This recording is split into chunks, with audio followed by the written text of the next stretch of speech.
તો કેમ છો મારા વાલા ભાઈઓ બહેનો, તમે મજામાં હશો અને હું પણ મજામાં છું. અને આજના નવા વ્લોગમાં તમારું મારા દિલથી હાર્દિક સ્વાગત કરું છું. અને હા, આજે હું જવાનો છું પાવાગઢ મહાકાલી માના દર્શન કરવા માટે અને ફરવા માટે.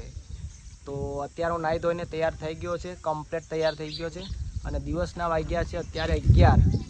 અને હવે હું જતા પહેલાં મારા મમ્મી પપ્પાના આશીર્વાદ લઈ લઉં. તો ચાલો. સારું, ચાલો મમ્મી, ચલો આપણે હવે ચાલીએ. રવિભાઈ લેવા માટે આવે છે. મારી ગાડી નથી લઈ જવાના કેમ કે 2 વ્હીલર છે. રવિભાઈ સંતરામપુરથી આવે છે મને લેવા માટે. તો રસ્તામાં આવે છે તો આપણે જઈએ આગળ. લેવા માટે રંધીકપુર આવી ગયા છે રવિભાઈ. તો ચાલો ચાલીએ. અને આજના બ્લોગમાં બન્યા રહેજો. આપણે પાવાગઢ જવાના છે, ત્યાં આપણે ફરીશું, જગ્યા જોઈશું, નવું લોકેશન જોઈશું, તમને મહાકાલી માના દર્શન પણ કરાવી દઈશું, બરાબર? એટલે મારા બ્લોગમાં તમે બન્યા રહેજો. તો મિત્રો, સંતરામપુરથી રવિભાઈ આવી ગયા છે મને લેવા માટે એમની સ્વિફ્ટ ગાડી લઈને. તો રવિભાઈને મળીએ. જો રવિભાઈ આવી ગયા છે એમની સ્વિફ્ટ ગાડી લઈને, તમે જોઈ શકો છો. અને આ છે આપણા રવિભાઈ. હા ભાઈ, ભાઈ ગાડી લઈને આવી ગયા. હા ભાઈ, આવી ગયા સ્પેશિયલ તમને લેવા માટે. કેવું, તમારી ગાડીમાં બેસું કે નહીં?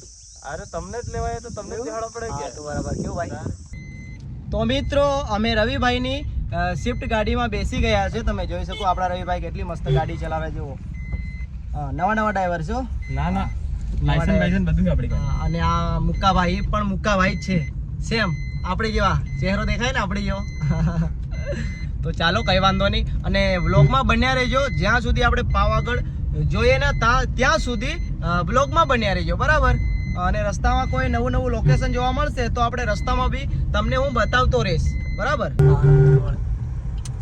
ચલો પેટ્રોલ પંપ पे જઈએ.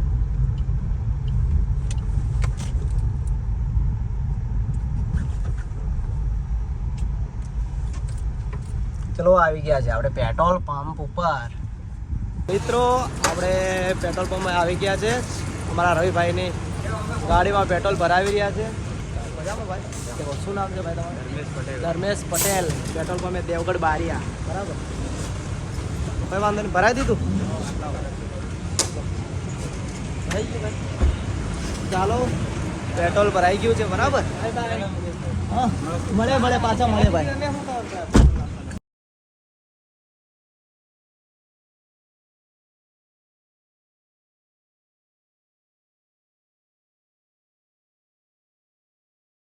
તો અમે લોકોએ તરબૂચ લઈ લીધું છે.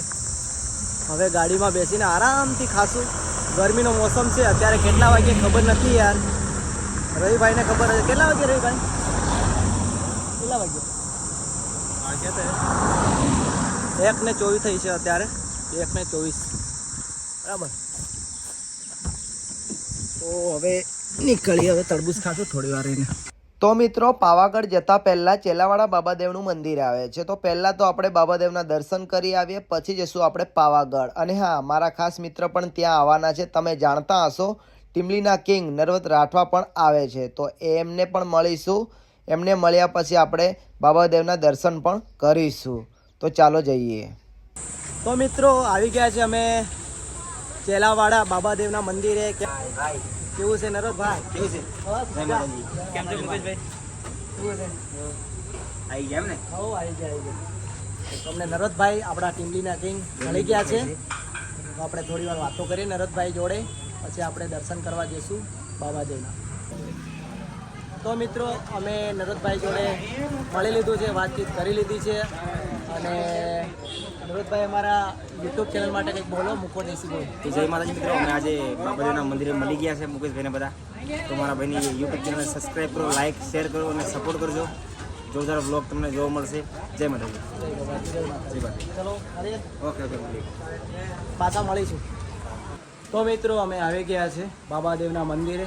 તો હવે અમે દર્શન કરી લઈએ, બરાબર? તમને પણ દર્શન કરાવીએ. અમે અમારા બ્લોગમાં બન્યા રહેજો. મંદિરમાં જઈએ. પહેલાં તો તમે મંદિર જોઈ લો, બરાબર?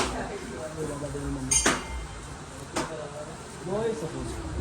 એટલે આ છે આ લોકેશન. જુઓ તમે ખાલી નજારો જુઓ. રવિભાઈ સ્લીપર વધેલું ને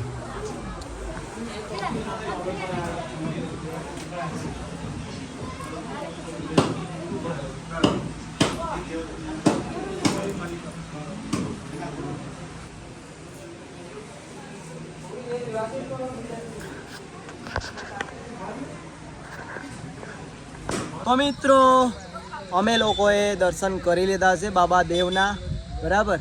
હવે દર્શન કરીને અમે હવે નીકળવા કરીએ છીએ પાવાગઢ જવા માટે બરાબર. થોડી વાર વડા તલાવે રોકાશું બરાબર. ત્યાં રોકાશું, ત્યાં થોડી વાર બેસીશું, ફોટો પાડીશું, વિડીયો બનાવીશું, ઇન્સ્ટાગ્રામ રીલ બનાવીશું, પછી જશું અમે પાવાગઢ. પાવાગઢ રાત રોકાવાના છે લગભગ. બને તો કાલ સવારે અમે દર્શન કરવાના છે મહાકાલી માના. તો કંઈ વાંધો નહીં, તમે વ્લોગ વિડીયોમાં બન્યા રહેજો બરાબર. અને વિડીયોને લાઈક કરી દેજો અને જે યુટ્યુબ ચેનલને સબસ્ક્રાઈબ કરી દેજો બરાબર. Thank you. તો ફાઇનલી મિત્રો અમે લોકો પહોંચી ગયા છે વડા તલાવની નજીક. હવે થોડીક જ વારમાં વડા તલાવ ઉપર અમે પહોંચી જશું બરાબર. તમને સામે દેખાય છે મારા મિત્રો ડુંગર, એ ડુંગર છે પાવાગઢ અને એ ડુંગર ઉપર મહાકાળી માનું મંદિર આવેલું છે. હવે અમે થોડી વારમાં વડા તલાવે પહોંચી જશું. અને જે તમને ઝીણું ઝીણું સામે દેખાય છે, હા, એને કહેવામાં આવે છે રાજાઓ મહારાજાઓ આ જગ્યા ઉપર બેસવા માટે આવતા. હા, મોજ મસ્તી કરવા માટે આ જગ્યા ઉપર રાજાઓ આવતા. આને કહેવામાં આવે છે રાજાનો મહેલ કહેવામાં આવે છે. એ હાળું ખબર નથી મને યાર. તમને ખબર હોય તો કમેન્ટ જરૂરથી કરજો મારા મિત્રો. તો મિત્રો હવે અમે આવી ગયા છે વડા તલાવમાં. હવે આ જગ્યા ઉપર અમે વિડીયો બનાવીશું, ફોટો પાડીશું અને મજા મસ્તી કરીશું. હવ અને હા મિત્રો, લોકેશનની વાત કરીએ તો કેટલું મસ્ત લોકેશન છે વડા તલાવનું યાર. જુઓ કેટલા બધા લોકો આવ્યા છે, પ્રી-વેડિંગ માટે આવ્યા છે, ફોટોશૂટ માટે આવ્યા છે, બીજા લોકો ફરવા આવ્યા છે, બીજા લોકો મોજ મસ્તી કરવા આવ્યા છે. અને પેલા સામે રવિ જુઓ, એમને કોઈ ગર્લફ્રેન્ડ સાથે વાત કરે છે લાગે. ના ના ના, વિડીયો બનાવે છે, સોરી. તો મિત્રો આખો દિવસ ફરી ફરીને અમે થાકી ગયા અને ફરતા ફરતા સાંજ પણ પડી ગઈ અને અમને ભૂખ પણ લાગી ગઈ. તો અમે પાવાગઢથી આવી ગયા છે હાલોલ દાલ બાટી ખાવા માટે, એટલે કે દાલ બાટી ઢાબા ખાવા માટે. અને અમે આજે પહેલી વાર દાલ બાટી ઢાબા ખાવા જઈ રહ્યા છે. અને હા જુઓ, રવિભાઈ ખાવાનું સ્ટાર્ટ કરી દીધું છે દાલ બાટી ઢાબા. અને ખાટી છાશ પણ મંગાવી લીધી છે. રવિભાઈને ખાટી છાશ બહુ ગમે છે, બહુ પસંદ છે. તો કંઈ વાંધો નહીં, ચાલો અમે દાલ બાટી ખાઈ લઈએ. તો મિત્રો અમે પાછા આવી ગયા છે હાલોલથી પાવાગઢ. અને આ છે મારા મિત્ર શૈલેષભાઈ. શૈલેષભાઈના કોન્ટેક્ટથી અમને રૂમ મળી ગયો છે. અને હવે પાવાગઢ તો અમે કાલે સવારે જશું. મહાકાલી માના દર્શન કાલે સવારે કરીશું. અને રવિભાઈ આરામ કરી રહ્યા છે, મુક્કાભાઈ પણ. અને તો કંઈ વાંધો નહીં, ચાલો હવે રજા લઈએ. કાલે નવા વ્લોગમાં મળીશું. ત્યાં સુધી બાય બાય.